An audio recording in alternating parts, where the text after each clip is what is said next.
A quiet nurse at a crowded city hospital was mocked, ignored, and treated like she was too ordinary to matter. But when 87 wounded Navy SEALs were rushed through the doors after a classified disaster, every doctor froze under the pressure except her. The hospital director demanded to know who had kept so many dying men alive before surgery could even begin. The answer silenced the entire ER. The quiet nurse. No one knew Hannah Mercer had spent years buried inside America's most dangerous special operations missions. And now, the people who humiliated her are about to discover that the woman they dismissed was the only reason 87 heroes were still breathing. Before we begin, hit the like button, subscribe, and comment where you're listening from. Welcome to the channel. This story is about respect, courage, and the quiet people we should never underestimate. Who signed off on putting her in trauma rotation? Director Calvin Rusk asked, loud enough for the entire ER to hear. Hannah Mercer stood beside the medication cart with a box of saline flushes in her hands. Nobody answered him. That made it worse. Rusk loved silence when he controlled it. He loved watching people shrink inside it. He stood in the center of St. Bartholomew Medical Center's emergency department, like he owned every breath in the building. Expensive charcoal suit, silver tie, perfect hair, a hospital badge clipped to his lapel, even though he had not touched a patient in 20 years. His eyes moved over Hannah's bright blue scrubs. Not navy, not faded. Bright blue, the color the hospital issued to trauma nurses. On her, somehow, the color looked too clean for the room. She was 36. White American. Light brown hair twisted into a loose, low bun. Green eyes that usually stayed lowered. Lean athletic build hidden under oversized scrubs. A faint scar near her right eyebrow. A small burn mark on her left forearm that most people assumed came from a kitchen accident. It had not. You, Rusk said, pointing at her. Come here. Hannah set the saline flushes down in careful rows. Then she walked toward him. Around them, the ER kept moving. Monitors beeped. A child cried in Bay 4. A drunk man argued with a security guard near triage. Somewhere behind the curtains, an elderly woman coughed with the wet heaviness of pneumonia. But half the staff had stopped pretending not to listen. Rusk enjoyed that. Public correction was his favorite kind. Hannah Mercer, he said, reading her badge like he had never seen her before. Temporary transfer from night observation. Yes, sir. Her voice was calm. Too calm. Dr. Malcolm Ives leaned against the nurse's station with a tablet in one hand and a smug half-smile on his face. He was the chief of trauma surgery, though he moved through the ER like a visiting emperor forced to inspect a farm. Beside him stood charge nurse Denise Calloway, arms crossed, mouth tight. Denise had warned Hannah that morning. Keep your head down. Do what they say. Do not make Rusk notice you. Too late. Rusk held up a clipboard. You marked the thoracotomy tray in Bay 2 as incomplete. It was incomplete. A few nurses looked away. Ives laughed under his breath. Rusk's smile thinned. It had enough supplies for a standard trauma case. No, sir. It was missing 2 rib spreader blades, sterile suction tubing, and a backup vascular clamp. And you thought that required an incident note? Yes. Because you are what, exactly? Rusk asked. A trauma surgeon now? No, sir. An administrator? No, sir. A military logistics officer? Something inside Hannah went still. Not tense. Still. Like water freezing from the center outward. No, sir, she said again. Rusk stepped closer. Then maybe you should learn the difference between nursing and pretending to understand operations. The words landed exactly where he wanted them to land. In front of nurses, in front of residents, in front of patients, in front of Dr. Ives, who smiled wider. Hannah did not blink. She had been humiliated in worse rooms by louder men who carried rifles and fear instead of clipboards. This was just another kind of noise. Rusk tapped the clipboard against his palm. Your note triggered an automatic compliance alert. That is what the system is for. No, Miss Mercer. The system is not for making this hospital look negligent because a quiet little nurse wants attention. Hannah's hands remained at her sides, steady. Denise shifted her weight. "Hannah?" Denise said quietly. "Just say you misunderstood." Hannah looked at her. Denise's eyes begged her to survive the moment. So Hannah did what she had spent 2 years at St. Bartholomew doing. She swallowed the truth. "I may have misunderstood the inventory standard," she said. Rusk smiled as if he had performed surgery with words. "There, was that so hard?" Hannah said nothing. Ives pushed away from the counter. "Put her in low acuity," he said. "Sprained ankles and stomach bugs. She gets nervous around real trauma." A resident snorted. Hannah heard it. She always heard everything. The squeak of rubber soles behind her. The rhythm of Ives tapping his ring against the tablet. The slight flutter in Denise's breathing. The incoming ambulance radio crackling near triage. Small things. Small things kept people alive. Rusk leaned closer, lowering his voice just enough to pretend mercy. "You are here because we are short-staffed, not because you are special. Remember that." "Yes, sir." "Good. Now go be quiet somewhere useful." The ER resumed. People moved again because the show was over. Hannah turned back toward the medication cart. Her face stayed blank.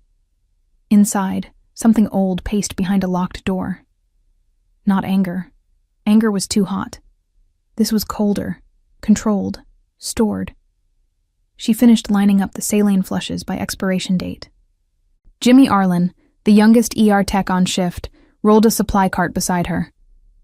"You okay?" he asked. "I'm working." "That was not what I asked. It is the answer I have." Jimmy was 28, broad-shouldered, kind in a place that punished kindness. He had a habit of talking too much when nervous and chewing mint gum like it owed him money. He glanced toward Rusk's office window. "Director Sunshine is in rare form today." Hannah almost smiled. Almost. "Do not call him that where he can hear you." He can hear his own ego from the parking garage. This time, one corner of her mouth moved. Jimmy saw it and looked victorious. "There she is," he said. "Proof of life." Hannah picked up a stack of gauze packs. "Bay 6 needs restock." "I'll do it. I already started." "You always already started." He lowered his voice. "You know you don't have to take that from them forever." Hannah paused. Forever was a dangerous word. It assumed the future had room. "I take it because patients need nurses more than nurses need pride." Jimmy studied her. "That sounds like something carved on a war memorial." Her fingers tightened around the gauze for half a second, then relaxed. "It is just a sentence." "No," Jimmy said. "It is a Hannah sentence." Across the ER, Dr. Ives barked for someone to bring coffee. No one moved fast enough. He cursed under his breath, caught himself before saying the rest, then pointed at a resident. "You. Move." Hannah watched without appearing to watch. Ives was talented. That made him more dangerous. Incompetent, arrogant men caused obvious damage. Competent, arrogant men caused quiet damage because people trusted them too long. He made fast decisions. Sometimes they were right. When they were wrong, he blamed gravity, staff, timing, bad luck, nurses, weather, anything except Malcolm Ives. Rusk loved him because donors loved him. Rusk measured care in headlines, awards, and surgical wings named after dead millionaires. Hannah measured care in pulse pressure, airway sounds, skin temperature, and whether a frightened patient stopped clutching the sheet. Those were not the same religion. At 10:17 a.m., the first strange thing happened. The ambulance radio went quiet. Not dead. Quiet. The dispatcher stopped mid-sentence during a routine transport update. Static hissed for 3 seconds. Then a different voice came over the channel. "St. Bartholomew Command, stand by for mass casualty notification." Hannah's head lifted. Denise grabbed the radio. "Dispatch, repeat." Static. Then, multiple critical incoming, military personnel, estimated number unknown, Prepare all trauma bays. The room changed. Not panic yet. Pre-panic. That charged half-second before the body understands what the mind has heard. Rusk stepped out of his office. What is happening? Denise looked at the radio. Mass casualty. Military. How many? Unknown. Ives appeared from Trauma 1, annoyed. Unknown means 4, maybe 5. They always exaggerate. The radio crackled again. St. Bartholomew, confirmed capacity for 87 casualties. No one moved. The number hung in the air like a weapon. 87. Jimmy stopped chewing. Denise whispered, "That cannot be right." The dispatcher came back, voice tight. "Repeat. 87 wounded. Multiple blast injuries. Penetrating trauma, burns, respiratory distress. ETA first wave 7 minutes. Security escort inbound." Rusk's face drained. Ives straightened. The residents stared at one another. Hannah set the gauze down. 7 minutes. 87 casualties. Blast injuries. Military personnel. The old door inside her chest opened 1 inch. Not fully. Enough. "Clear ambulatory patients from bays 3 through 10, Hannah said. Nobody heard her at first. She raised her voice, not shouting. Command voice did not need volume. It needed shape. Move low acuity patients to the east waiting area. Convert procedure rooms into treatment zones. Bring every crash cart to center line. Open surgical supply overflow now." Denise turned to her. "What?" Hannah was already moving. "Jimmy, get every tourniquet in the building. Not one box, all of them. Trauma gauze, pressure dressings, pelvic binders, chest seals. If central supply argues, tell them to come argue over bodies." Jimmy blinked, then ran. Ives stared at her. "Excuse me?" Hannah did not stop. "Call blood bank. Massive transfusion protocol. Tell them not units, coolers. O negative first, type specific later. Activate OR, ICU, respiratory therapy, radiology, pharmacy. Every ventilator, every portable suction, every warming blanket." Rusk found his voice. "Miss Mercer, you do not give operational orders in my hospital." Hannah turned. For the first time since he had known her, she looked directly into his eyes. Green, clear, flat as glass over deep water. "Then give them yourself." Rusk opened his mouth. Nothing came out. Outside, sirens began. Not one, many.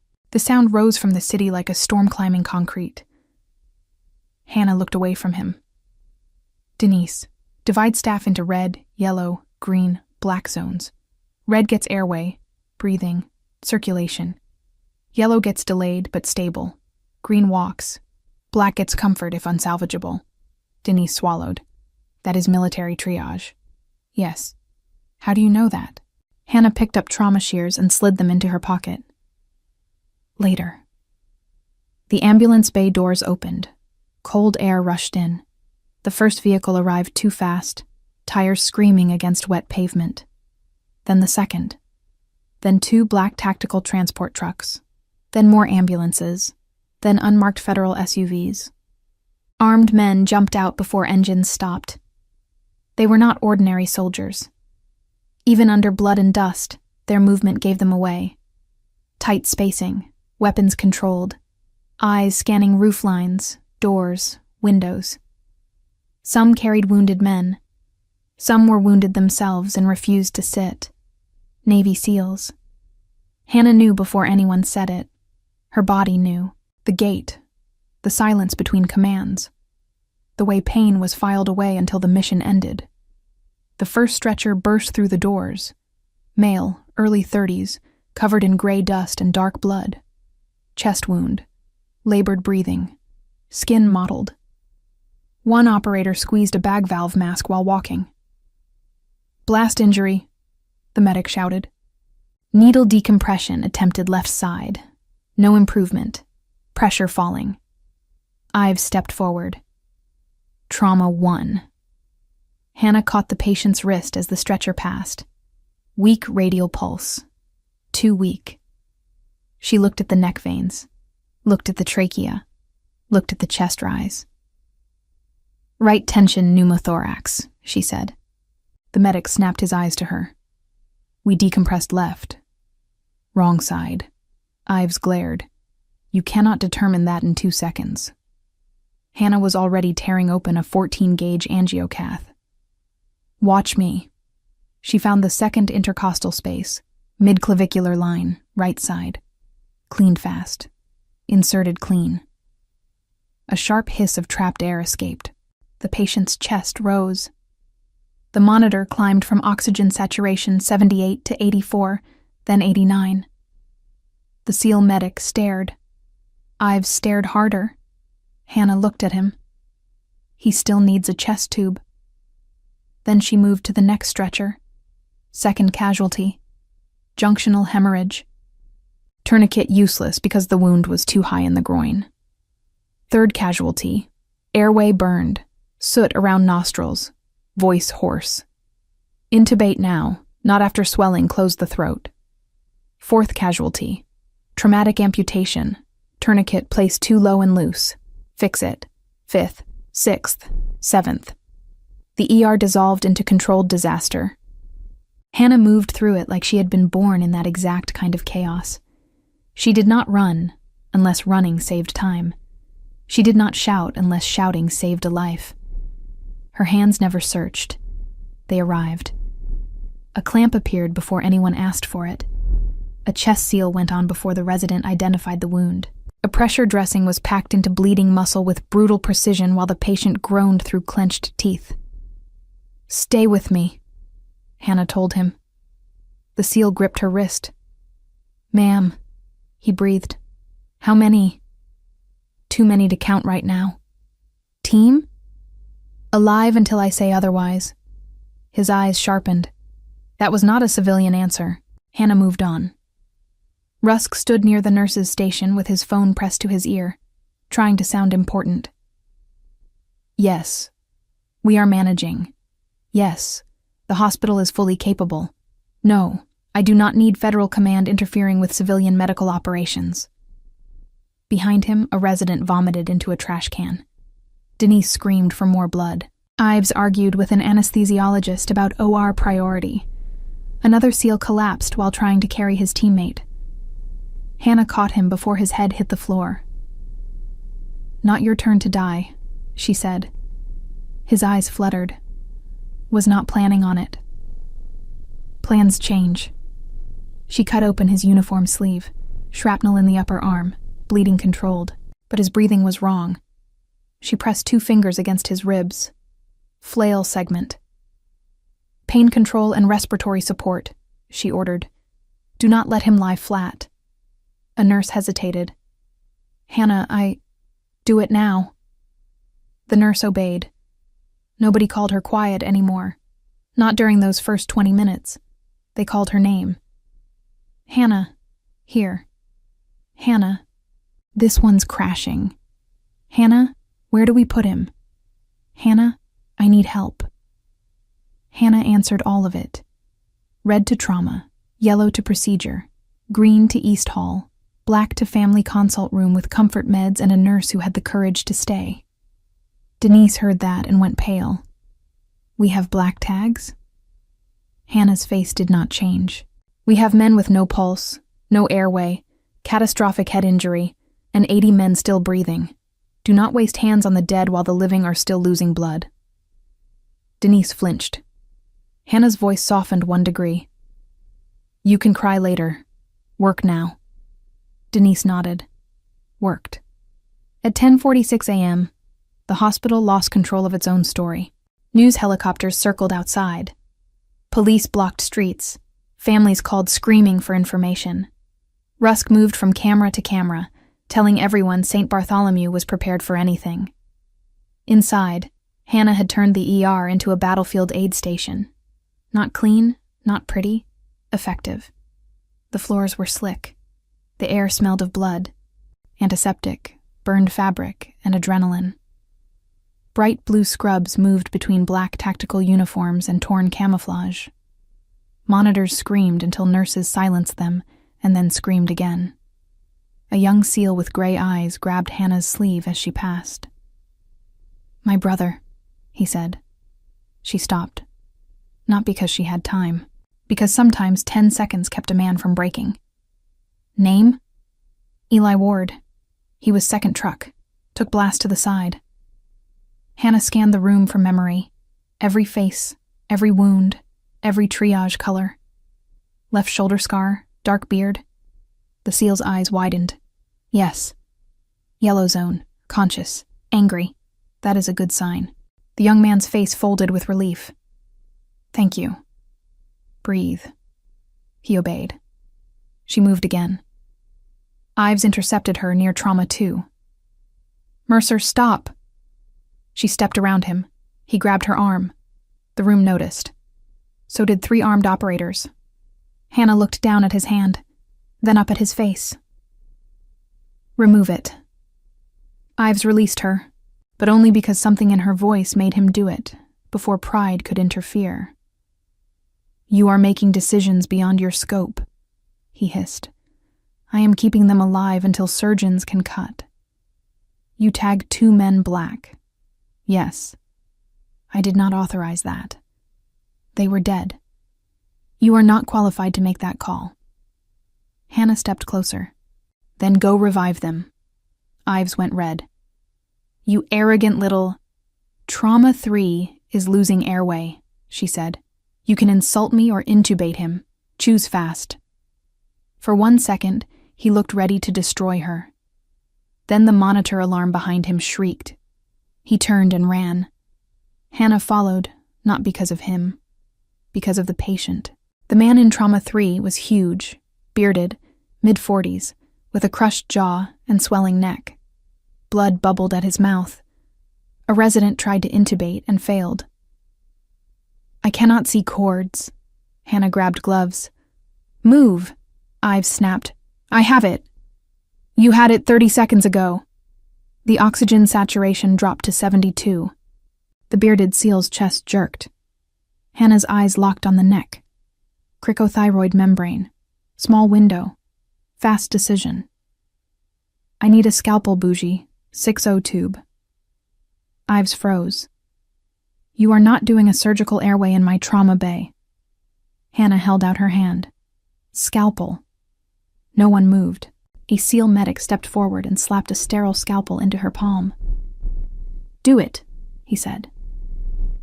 Ives shouted, "Security!" Hannah cut. Horizontal incision, controlled, precise, finger sweep, bougie, tube, bag connected. The chest rose. The monitor climbed. 76, 81, 88, 93. The room went silent, except for the bag squeezing air into lungs. The SEAL medic stared at her hands, then at her face. His expression changed. Not recognition. Suspicion. Respect, mixed with something close to fear. "No civilian nurse does that clean," he said quietly. Hannah stripped off bloody gloves. "Today one did." He looked at the scar near her eyebrow, then at the burn on her forearm. His eyes narrowed. "Have we met?" "No." "Where did you learn that?" "Patients teach fast." He did not believe her. Good. Belief was not required. Survival was. At 11:09 a.m., the first SEAL died. His name was Petty Officer Caleb Rains, 29, married, 2 daughters, according to the blood-soaked family photo in his vest pocket. Hannah tried for 12 minutes.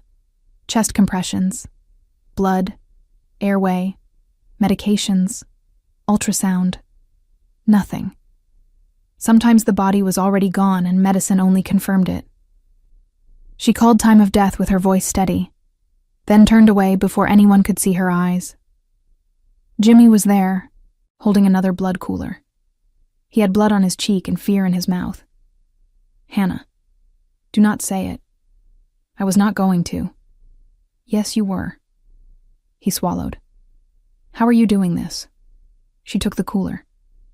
"One patient at a time." "No, I mean this." She looked past him. 2 more stretchers arrived. "Ask me when they stop bleeding." The second wave came at 11:14. More wounded, More dust, more blood, more men who refused pain medication until their teammates had been treated. One arrived walking with a piece of metal through his side. "I am fine," he said. Hannah pointed to a chair. "You are impaled. I have had worse. Sit down before I make that statement false." He sat. Jimmy stared. "Did you just threaten a Navy SEAL into sitting?" I encouraged compliance. Terrifyingly. Hannah cut the man's shirt around the object. "Do not remove impaled object. Stabilize. Assess bleeding." He watched her work. "You prior service?" he asked. "No." "Liar."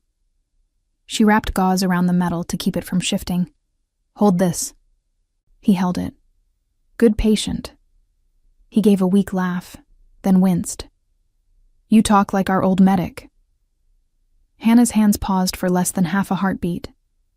"What medic?" "Call sign Ren." The name moved through her like a bullet passing old scar tissue. Not fresh pain, remembered pain.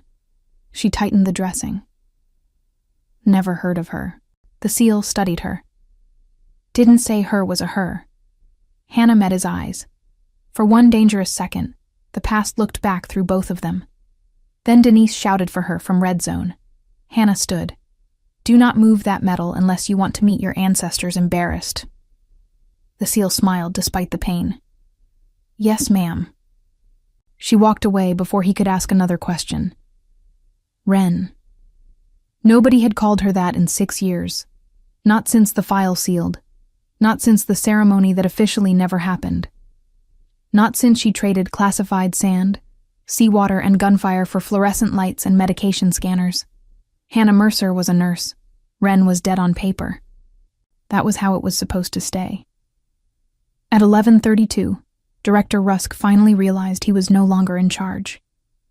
He stood near the ambulance bay doors, yelling at a federal officer in a black jacket. "This is my hospital. I decide who coordinates care inside this facility."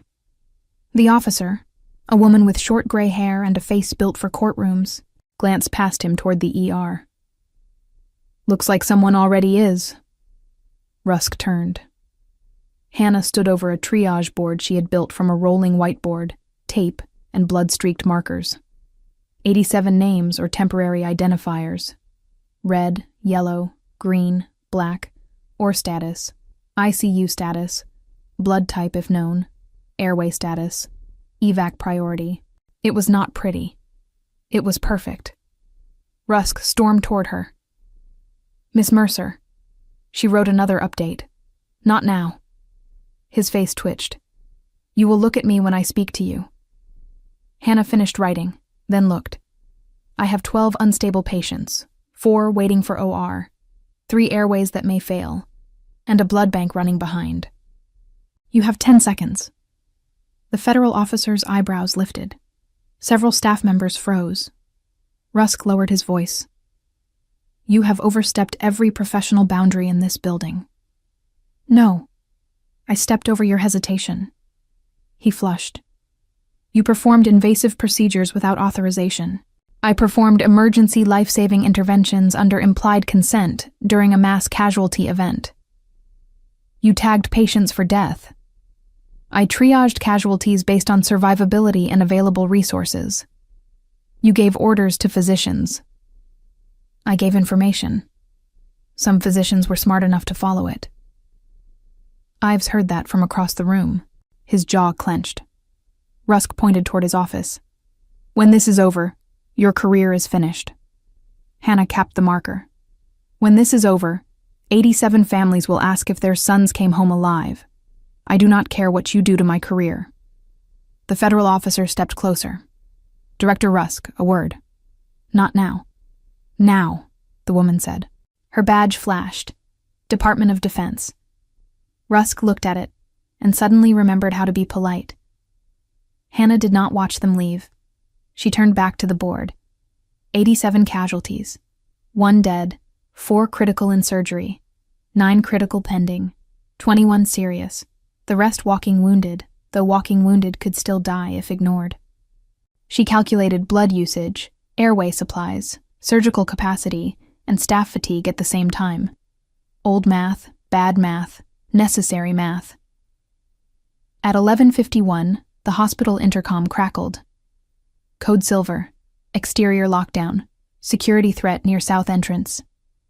The ER froze again. A few SEALs who could stand reached instinctively for weapons they no longer had. The federal officer reappeared, face hard. Hannah looked at her. What threat? Unknown vehicle attempted to breach the police line. Casualty follow-on? The officer stared. That was the exact right question. Possibly. Rusk looked between them. What does that mean? Hannah was already moving toward the ambulance bay. It means whoever hurt them may want to finish the job. Ives grabbed a phone. We need police inside. No, Hannah said. We need patients away from glass. The officer nodded once. Agreed. Rusk snapped. Why is everyone listening to her? No one answered, because the answer had become obvious. Hannah pointed. Move red zone deeper inside. Yellow to interior hall. Green patients seated low, away from windows. Shut ambulance bay doors. Lock service corridor. Turn off public monitors showing patient locations. Denise repeated the orders louder. This time, everyone moved without hesitation. Rusk stood in the center of motion and finally understood he had become furniture. Useless furniture. Hannah reached the ambulance bay doors as 2 security guards shoved a metal barricade into place.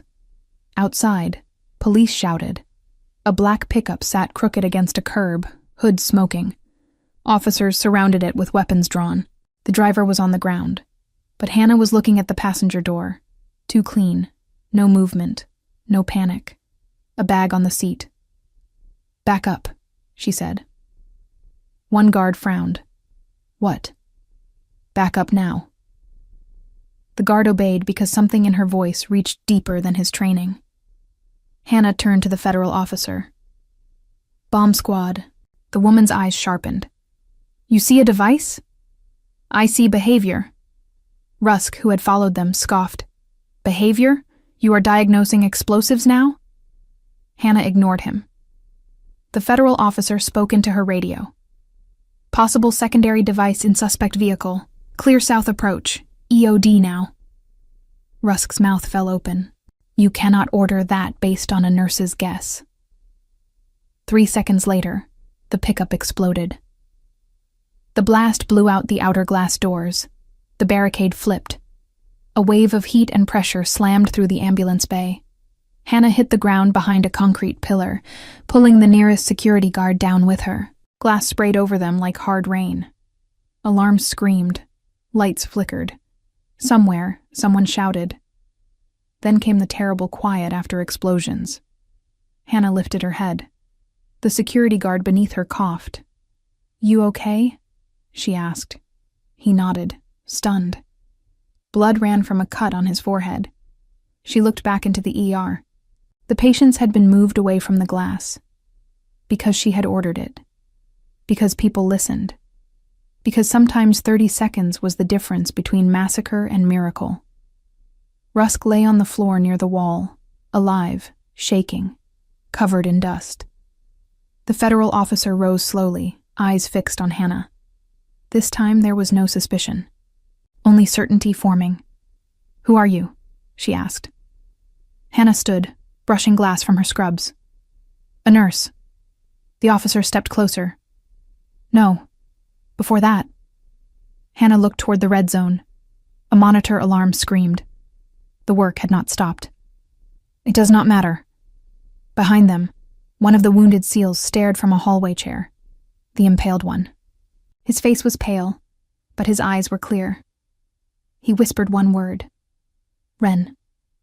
The federal officer heard it. So did Rusk. So did Jimmy. Hannah turned slowly. The SEAL swallowed. You are Ren. The ER seemed to hold its breath. Hannah's expression did not change, but inside every locked door opened at once. The name should have died in the desert. Ren had belonged to another woman. A woman who moved through smoke with a rifle she hated needing and a medical bag she loved more than sleep.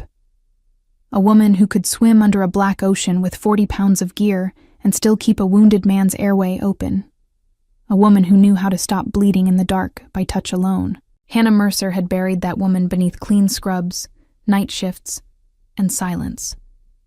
Now, a wounded Navy SEAL had spoken her back into the room.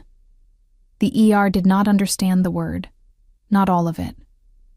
But the SEALs did. Across the yellow zone, heads lifted. Men with bandaged faces and blood-soaked uniforms looked toward Hannah as if a flare had gone up. One whispered to another. Then another repeated it. Wren. The name moved faster than rumor. It moved like recognition. Director Rusk pushed himself up on one elbow, coughing dust. What is that supposed to mean? No one answered him. For once, no one cared what he wanted explained. Hannah stepped toward the impaled SEAL. You need to stop talking. He smiled weakly. Funny. That is exactly what Wren used to say. You are hypoxic. I am nostalgic. Jimmy stared at Hannah as if the floor had disappeared beneath him. Hannah? She did not look at him. Could not. The federal officer's radio crackled. South entrance secured. 2 officers injured. EOD confirming secondary fragments. No additional devices visible. Hannah pointed toward 2 nurses. Check police casualties. Treat outside only after clearance. Nobody goes beyond the inner bay doors without federal approval. The nurses moved. The federal officer watched her issue orders inside a hospital that technically had a director, a trauma chief, and an incident command plan. Then the officer extended a hand. Special Agent Mara Ellison, Department of Defense Criminal Investigative Service. Hannah looked at the hand. Did not take it. Agent Ellison, if this was a secondary attack, your priority is perimeter, evidence preservation, and identifying whether the device was remote triggered or timed. My priority is patience. Ellison lowered her hand slowly. Understood. Rusk found his feet. His voice shook with rage and fear. No, not understood. She does not give federal agents instructions. Ellison turned. Director Rusk, your exterior security plan just failed. She saw the device before your people did. That was luck. Hannah looked at him. Luck is what people call pattern recognition, when they do not understand the pattern. Rusk's face hardened. You are suspended immediately. Denise looked up from Red Zone. Are you insane? The words came out before she could stop them. The entire ER heard. Rusk stared at her. Denise swallowed, but did not apologize. Rusk pointed at Hannah. Then the wounded SEAL in the hallway lifted his head, stared at Hannah with recognition in his eyes, and whispered the name that was supposed to be buried forever. Wren. The entire ER went silent. Rusk pointed at Hannah like the word had wounded him personally. Enough. I said she is suspended. No one moved. The ER kept making noise, but the people inside it had changed. Nurses stood with blood on their gloves. Techs froze beside carts. Residents stared from doorways. Even the doctors who had spent the morning acting superior suddenly looked very small. Hannah did not argue. She turned back to the Red Zone. Denise, how many still unstable? Denise looked at Rusk. Then she looked at Hannah. 7 critical. 4 need surgery. 2 airways are worsening. 1 has abdominal rigidity and dropping pressure. Then move. Rusk stepped in front of her. I will have security remove you. Hannah stopped. For the first time since the convoy arrived, she looked directly at him. Not as a nurse being scolded. Not as an employee protecting a paycheck. As someone who had once decided who lived and who died while dust fell from a burning ceiling. Try. The word was quiet. It hit harder than shouting. Rusk took 1 step back before he realized he had done it. Special Agent Ellison saw it. Jimmy saw it. So did every SEAL still awake enough to understand. A tall SEAL with 1 eye swollen shut raised his bandaged hand from a stretcher. She stays, he rasped. Another voice followed. She stays. Then another. The quiet nurse stays. The words move through the ER. Not loud, not dramatic, certain. Rusk looked around and realized he had lost the room.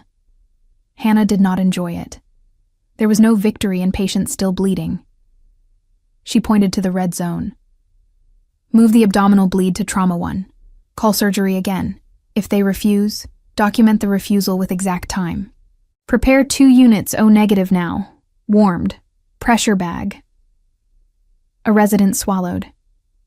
Surgery said no OR until they know who is paying. Hannah froze. So did Denise.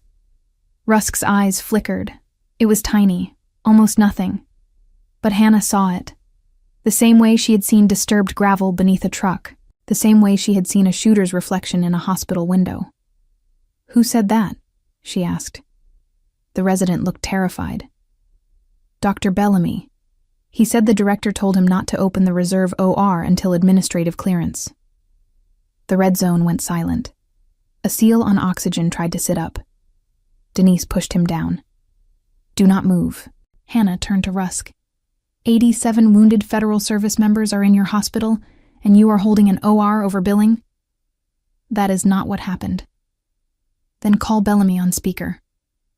Rusk's face tightened. This is not a courtroom.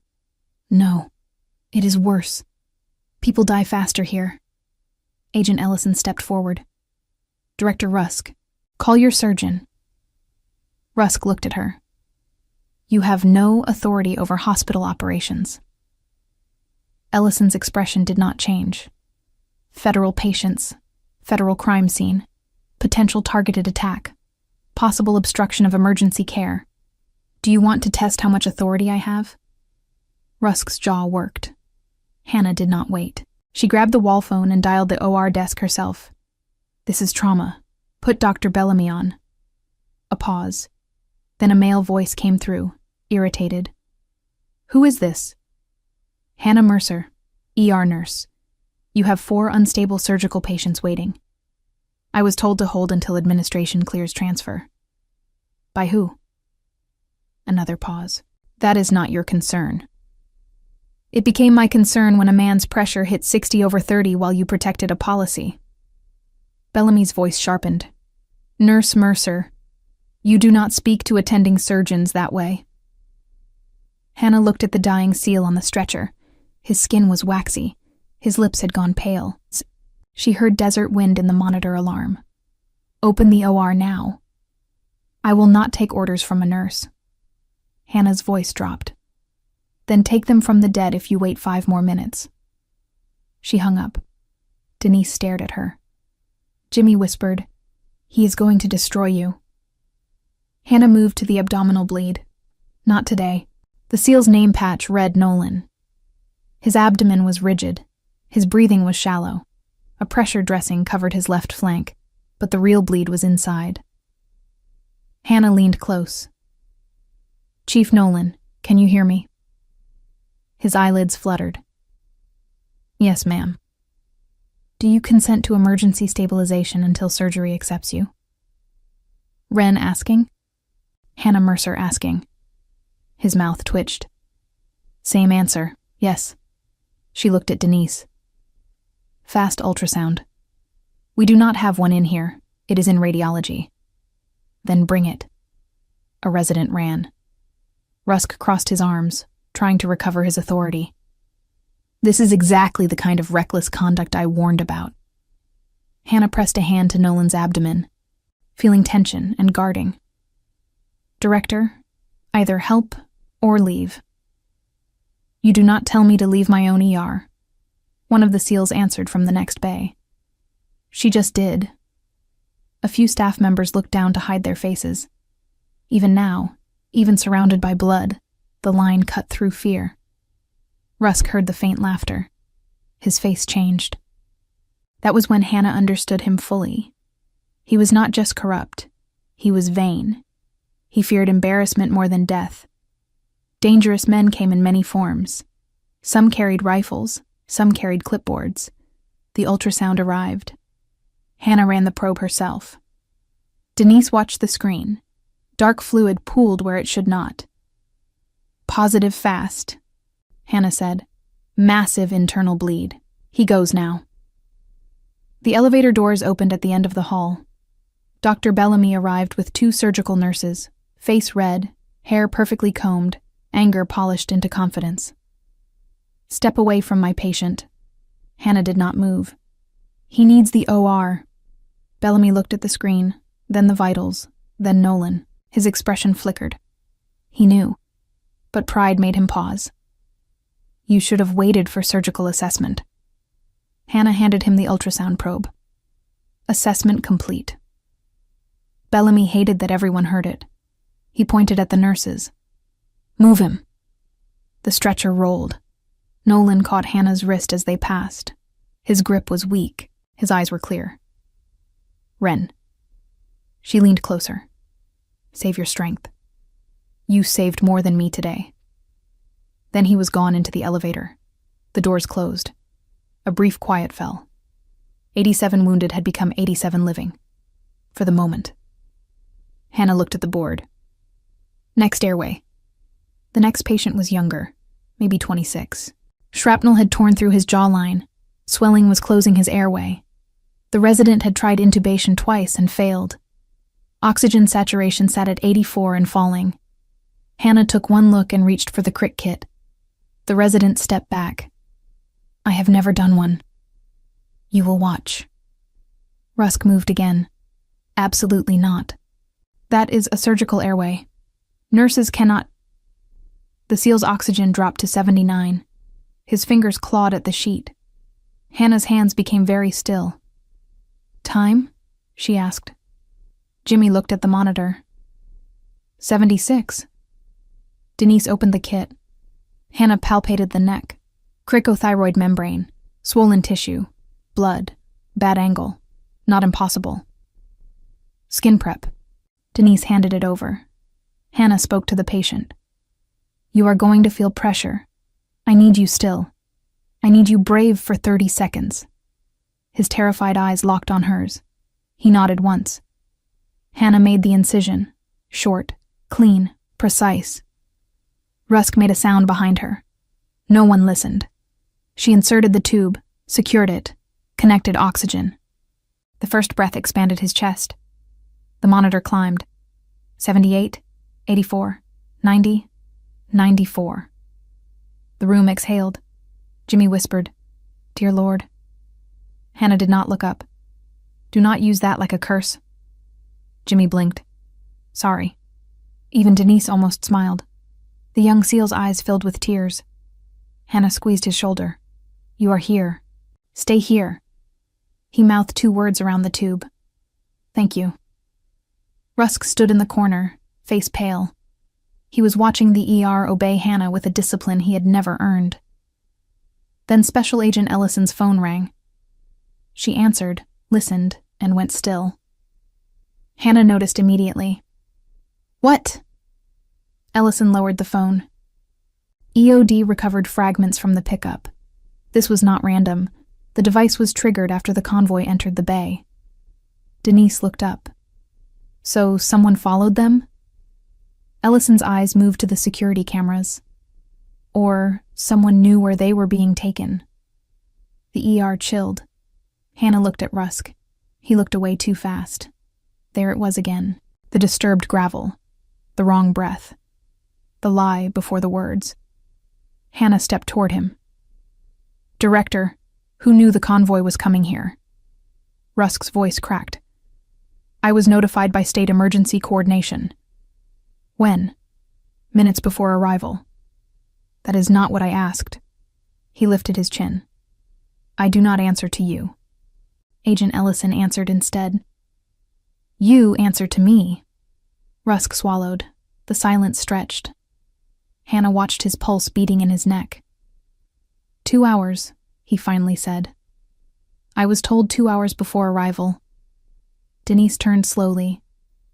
You knew 87 mass casualty patients were coming 2 hours ago? Rusk said nothing. You did not call extra staff, Denise said. You did not open or reserve. You did not clear beds. Rusk snapped. I was told it was classified.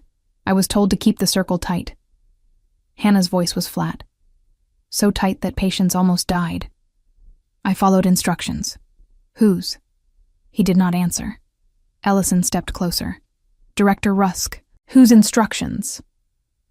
Before he could respond, a monitor alarm screamed from the far end of red zone. Cardiac arrest, a nurse shouted. Hannah moved. The patient was an older SEAL commander with gray in his beard and burns across his chest. Electrical injury, blast pressure, probable cardiac contusion. No pulse. CPR started. Hannah climbed onto the step stool beside the bed. Compressions, harder. Pads on. Charge to 200. Bellamy's surgical team had not returned. Dr. Avery stood frozen near the supply cart. Hannah saw him. Doctor, airway. Avery blinked. What? Airway, now. He moved because the command in her voice gave him no room not to. The defibrillator whined. Clear. Shock. The body jerked. No pulse. Hannah looked at the monitor.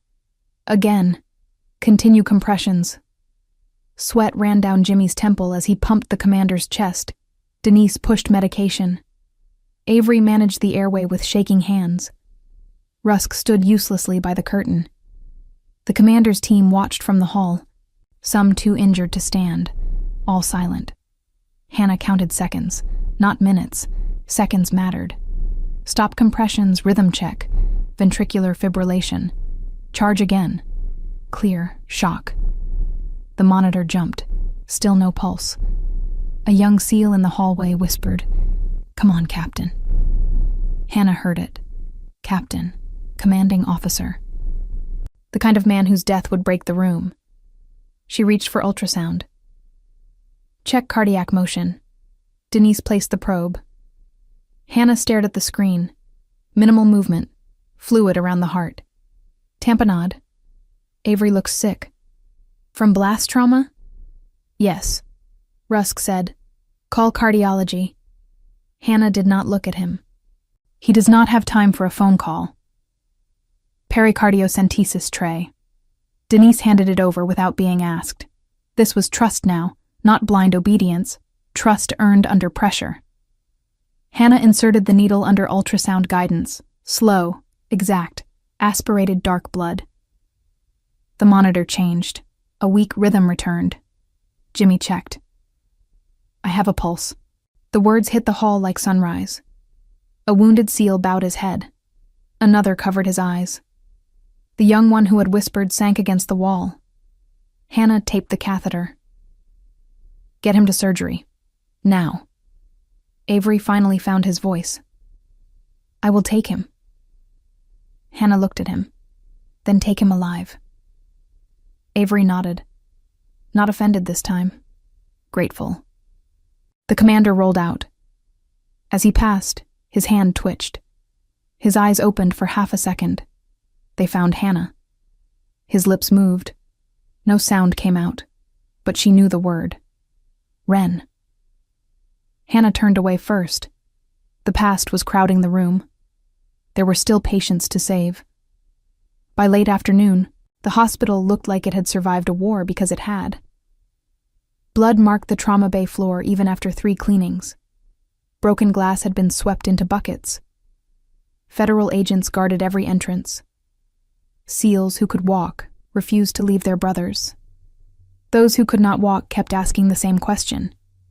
How many made it? Hannah refused to lie. So far, all 87 are alive. So far mattered. Everyone understood. Rusk had retreated to administration, but not before Agent Ellison placed 2 federal officers outside his office. The man who had once roamed the hospital like a king now needed permission to use his own bathroom. Hannah did not celebrate. She sat in a supply closet for exactly 40 seconds, elbows on knees, hands clasped, breathing through the tremor she had hidden for 12 hours. Then Jimmy opened the door. He froze. Sorry. Hannah wiped her face with the back of her wrist. I needed saline. In a closet? Very small saline. He almost laughed. Then his face softened. You okay? No. The honesty surprised them both. Jimmy stepped inside and closed the door halfway. I thought you were invincible. That is how people get killed. What? Thinking someone else is invincible. Jimmy leaned against the shelf. I am sorry. For what? For letting them treat you like that. For laughing sometimes. Not loud, but enough. For thinking quiet meant weak. Hannah looked at him. He looked ashamed. Good shame could be useful. It meant the conscience still worked. You helped today, she said. Not enough. Enough is built one choice at a time. He nodded. Then his radio crackled. Director Rusk requesting Nurse Mercer in conference room B. Jimmy stared. You do not have to go. Hannah stood. Yes, I do. Conference room B had been turned into a federal command post. Maps covered one wall. Laptops filled the table. Agent Ellison stood with 2 senior officers in suits, 3 military commanders, and Director Rusk, who looked smaller beneath fluorescent light. One commander turned when Hannah entered. He was tall, broad, late 40s, with close-cut gray hair and the calm eyes of a man who had learned to make grief wait. His uniform identified him as Captain Elias Ward, Naval Special Warfare Group. Hannah recognized the name. Ward recognized her face before she said a word. The room changed, not visibly to civilians, but the military men felt it. Ward straightened. His eyes locked on her. Chief Mercer. Rusk blinked. Chief? Hannah's jaw tightened. I am not active duty. Ward's voice softened. No, ma'am, but some titles are earned once. The suits exchanged glances. Agent Ellison watched Hannah carefully. Rusk pointed at her. She has been misrepresenting herself on hospital records. Ward turned to him with open disbelief. By working as a nurse? She concealed a military history relevant to her employment. Hannah said, My license is valid. My background check was clean. My service records are sealed. Rusk seized on the word. Sealed because there is something wrong with them? Ward's face hardened. Sealed because people are alive who remain alive due to the fact that her missions are not public. Rusk shut his mouth. Ellison opened a folder. Director Rusk, we also need to discuss why you failed to activate mass casualty protocols after receiving 2 hours' notice. Rusk straightened. I was acting under instructions from a naval liaison. Ward frowned. What liaison? Rusk swallowed. Commander Paul Strickland. Ward's expression changed. A small change. Hannah saw it. Strickland meant something. Ellison saw Hannah see it. Captain Ward. Ward looked at Rusk.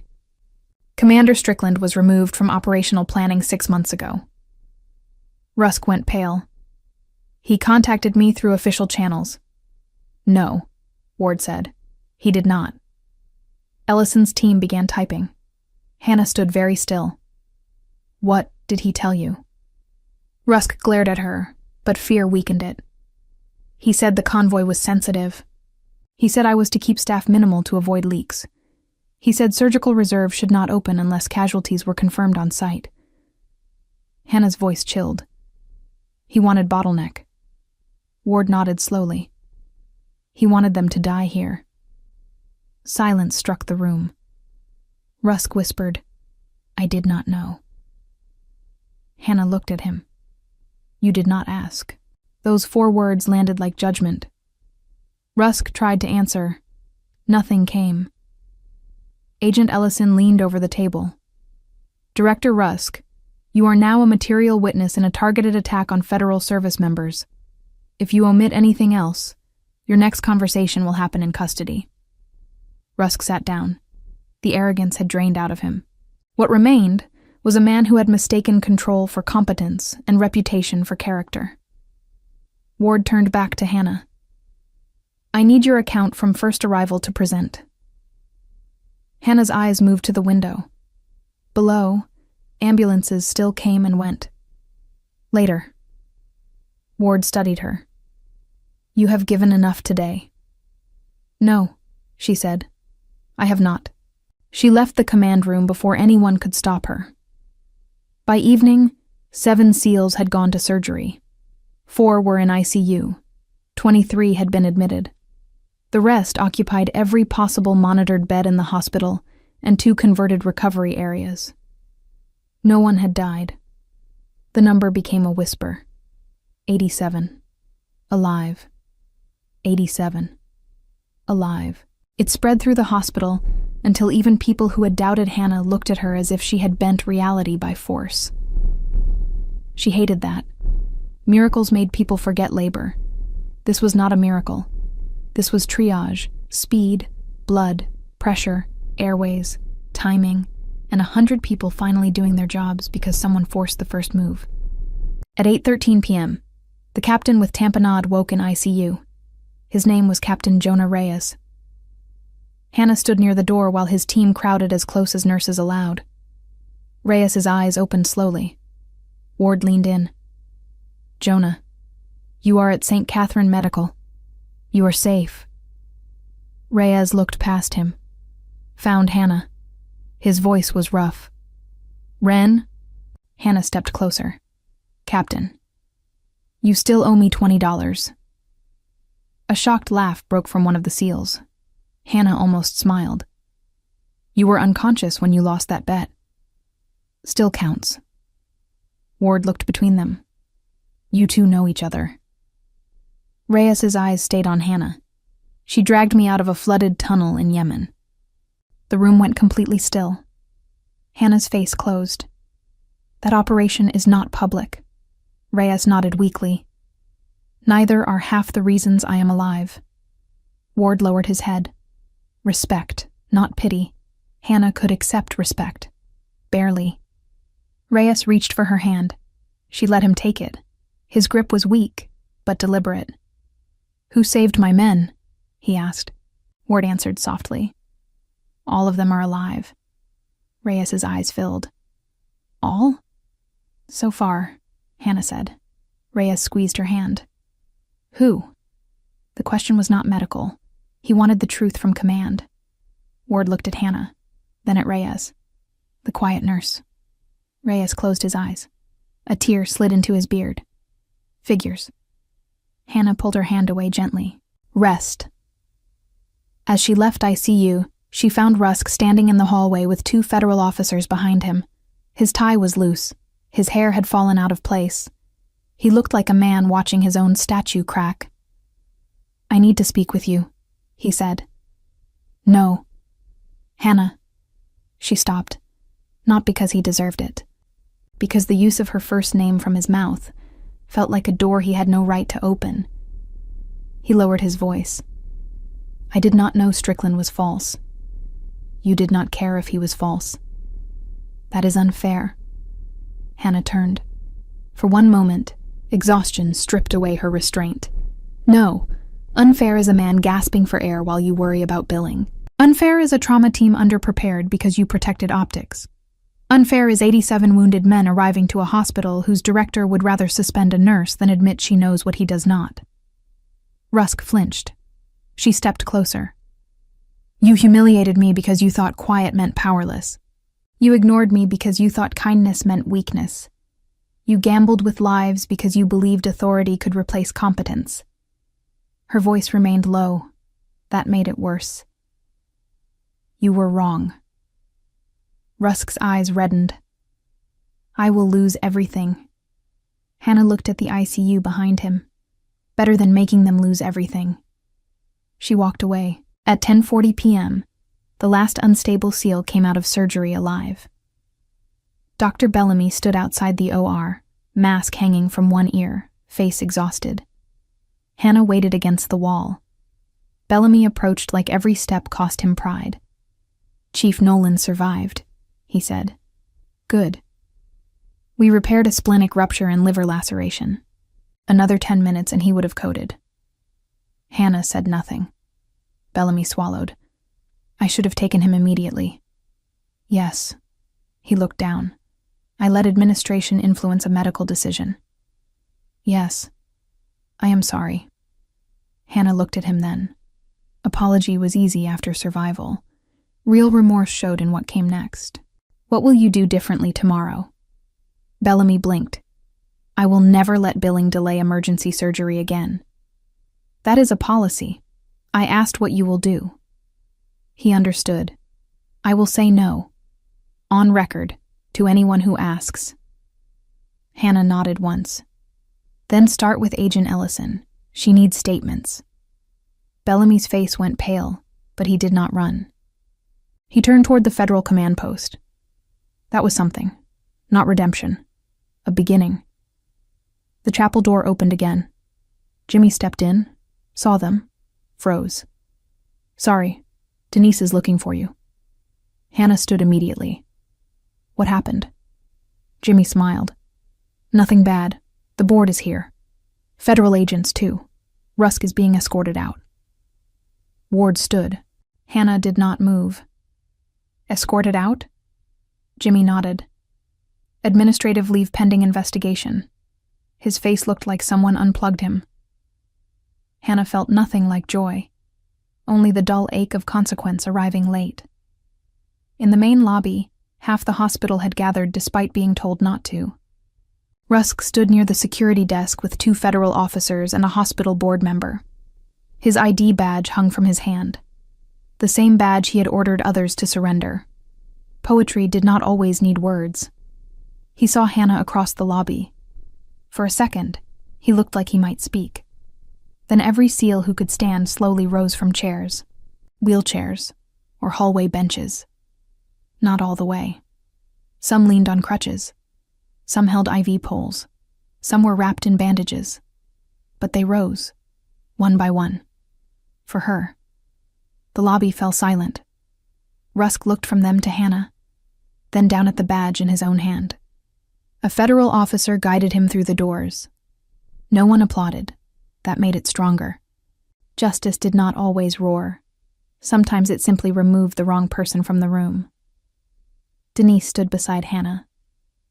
I owe you an apology. Hannah kept watching the doors. For what? For letting him make me afraid. You were not the only one. I was charge nurse. I should have protected my staff. Hannah looked at her. Then protect them now. Denise nodded. I will. Across the lobby, Captain Reyes had been wheeled out of ICU for transport to the military medical center. Pale, weak, alive. He lifted 2 fingers from the blanket in something between a salute and a joke. Hannah returned the smallest nod. Ward came to stand beside her. 87 accounted for, he said. All alive. The words entered Hannah slowly. All alive. Not because of her alone. Because of everyone who moved after the first command. Because hesitation broke. Because pride bent. Because quiet finally became loud enough. Her knees almost failed. Jimmy saw and stepped closer, but she steadied herself. Ward noticed anyway. Chief, I am fine. No one who says that after 17 hours is fine. Hannah looked at him. You sound like me. I learned from better people. Morning came gray and cold. News vans filled the street outside St. Catherine Medical. Reporters shouted behind barricades. Federal agents blocked the doors. Inside, the ER moved under a strange new silence. Hannah showered in the staff locker room, changed into clean bright blue scrubs, tied her light brown hair into a tighter bun, and returned to the floor. A young resident straightened when she entered. Good morning, Chief. Hannah stopped. Nurse Mercer. Yes, ma'am. Nurse Mercer. Jimmy laughed from the desk. She pointed at him without looking. Do not. I said nothing. Elaine Porter, the temporary administrator, came downstairs instead of summoning Hannah up like Rusk would have done. She waited until Hannah finished a dressing change on a SEAL's arm. The board placed Rusk on indefinite leave, Porter said. Federal investigators are reviewing everything. We want to create an emergency response unit and we want you to lead it. Hannah removed her gloves. I am a nurse. I want to stay one. Then stay one, Porter said. Lead from the floor. That made Hannah look up. Porter handed her a folder. Mass casualty preparation. Surgical override rules. Veteran trauma access. No administrator will ever block emergency care for money again. Hannah took the folder. I will review it. Porter smiled. That is more than I expected. Before Hannah could answer, Captain Ward entered with Agent Ellison and 2 naval officers. Ward handed her a sealed envelope. Reyes wrote this before transport. Said you would refuse a room full of officers, but you might read 1 page. Hannah opened it. The handwriting was uneven. Wren, quiet does not mean absent. My men are alive because you saw what others missed, did what others feared, and stood between us and every failure built into that hospital. Come to the debrief, not for rank, not for praise, but because the men need to look at the person who kept their brothers breathing. Hannah folded the page. Her throat hurt. 30 minutes, she said. Ward nodded. Take an hour. The debrief was held in the auditorium. SEALs filled the front rows in wheelchairs, with IV pumps, oxygen tubing, bandages, and exhausted eyes. Doctors, nurses, techs, federal agents, and board members filled the rest. Captain Reyes appeared on a video screen from the Military Medical Center. He looked terrible. He also looked alive. Ward reviewed the timeline without drama. Arrival. Triage failure. Hannah's first intervention. Mass casualty control. Secondary device detection. Surgical airway. Pericardiocentesis. Identification of the false liaison. No deaths.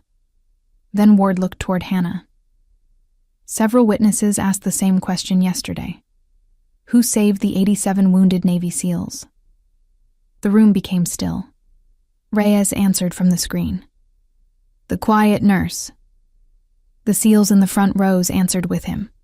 The quiet nurse. No chant, no performance, just truth. Ward stepped down and saluted her. Every SEAL who could lift a hand did the same. A room full of wounded warriors saluted a nurse in bright blue scrubs. No badge could explain it. No hospital hierarchy could contain it. Hannah returned the salute slowly. For years, the motion had felt like a door back into pain. Now it felt like closing a circle.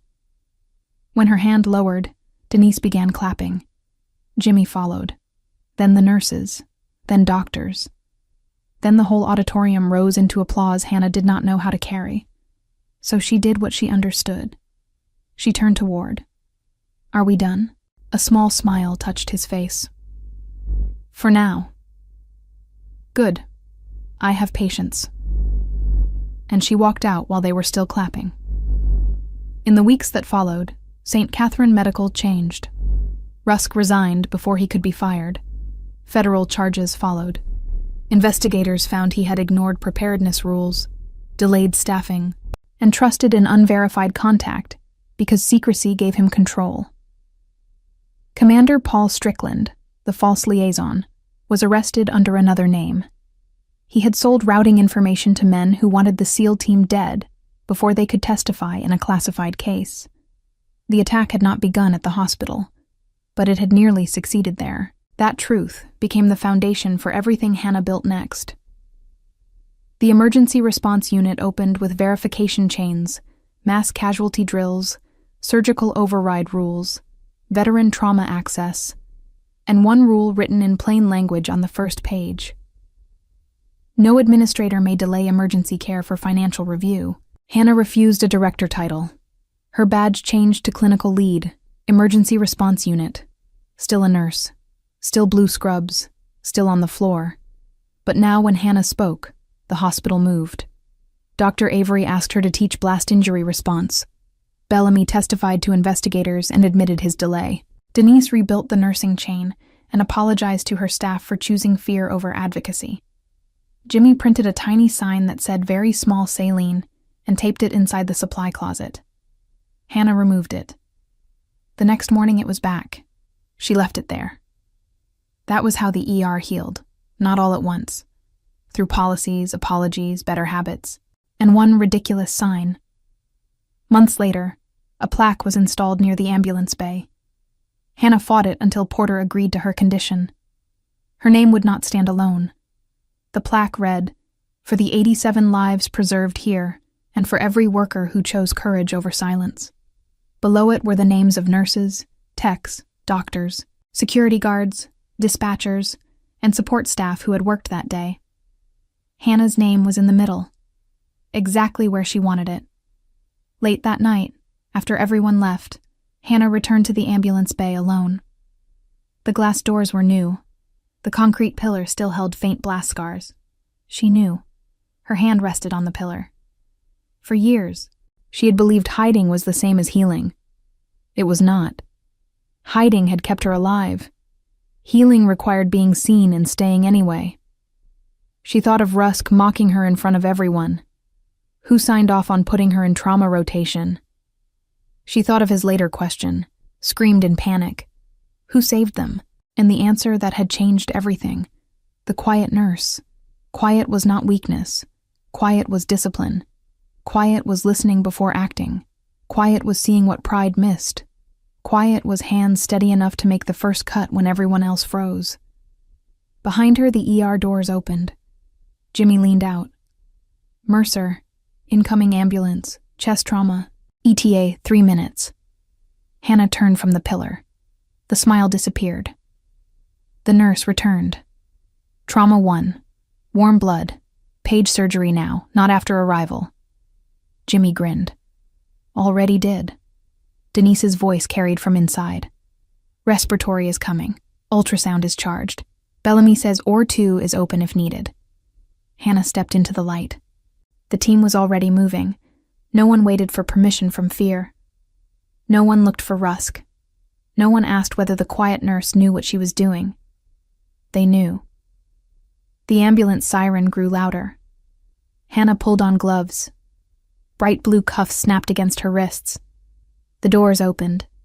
Another life crossed the threshold. Another moment asked who would stand up first. This time, Hannah was not alone, and that was the real victory, the end.